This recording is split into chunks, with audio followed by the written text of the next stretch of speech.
En un año tan difícil hemos conseguido las categorías de la mini velocidad, de minimotos 110 y Moto 5.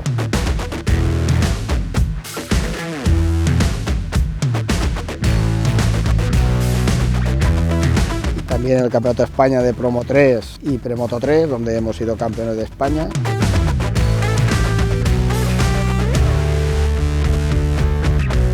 Y también hemos hecho el campeonato en el FIM, la European Talent Cup y Moto 3, donde también hemos sido terceros y sextos finalmente. Entonces creo que ha sido un año muy bueno deportivamente y hemos conseguido mantener las categorías.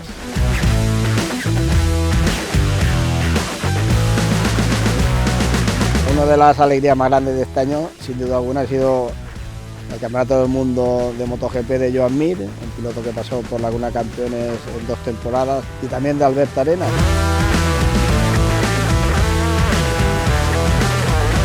Para nosotros eso es un orgullo, ¿no? Ver que nuestros pilotos, nuestros campeonatos de formación han ido creciendo y ahora son campeones del mundo. Laguna de Campeones el próximo año seguirá luchando por conseguir ayudar a los pilotos futuros campeones del mundo y esperemos que podamos disfrutar del público que nos ayudan y nos dan tanto calor.